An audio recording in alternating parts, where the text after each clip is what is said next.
How is it going, guys? Today I'm going to be telling you guys about my scariest travel story that actually happened when I was overseas. This happened about 3-4 months ago when I was in Vietnam and I was crossing the border into Laos.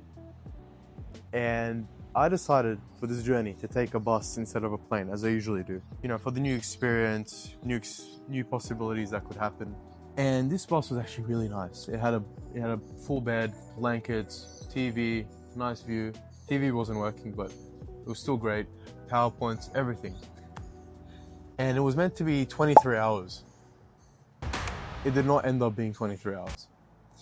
So what happened was, I got on the bus, I forgot my food and water, which was actually essential for me to get. I was out of local currency. So we're already off to a pretty bad start. About 3-4 hours in, we get to a rest stop, pit stop area, get some food, water, you know, everyone just hydrates. And I met this German guy, and I asked him if he could buy me some food and water if I gave him some Australian currency. He was like, yeah, no problem.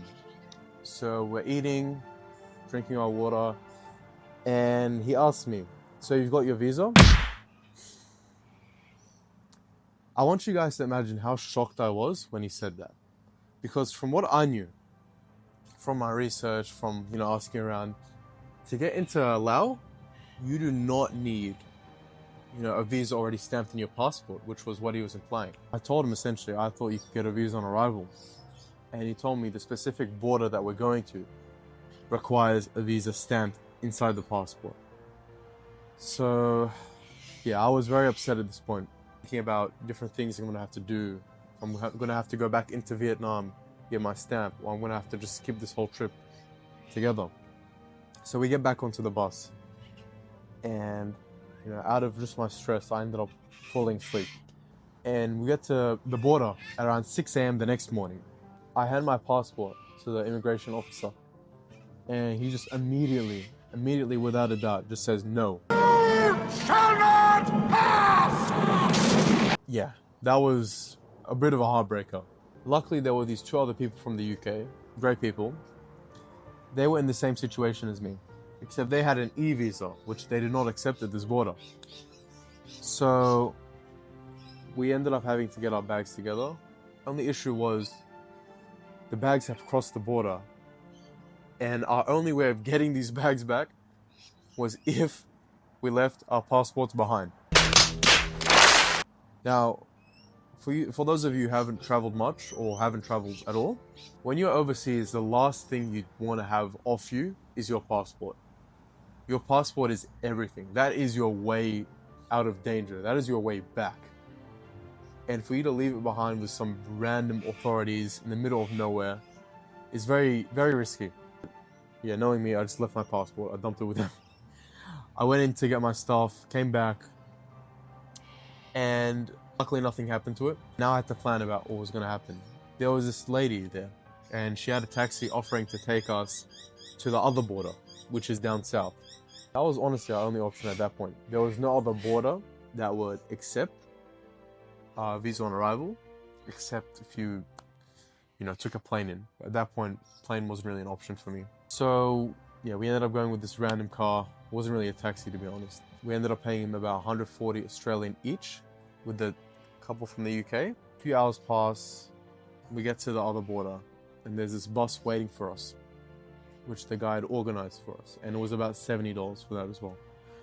We take that bus, takes us to the border, get our stamp outside of Vietnam, and I get to the Laos border, and I don't have any currency, remember, so I could not get a visa on arrival.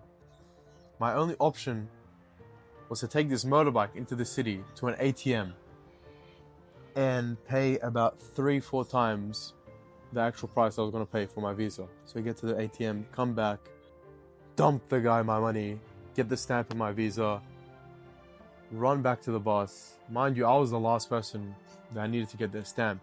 And the bus driver translated something in Vietnamese to me. And it said something like, there are dozens of people waiting for you, you stupid idiot, hurry up. I just didn't know what to do. I was just shocked. So luckily I got back on the bus. I kissed my passport. I was actually so happy that I got on. Then, after, about an hour or two, just thinking about what I went through, dozed off to sleep. About 10 hours after, not 10, it was about 12 hours after we actually got into Vientiane. Got on this tuk-tuk that took me to my apartment. Got into Laos safely, God bless.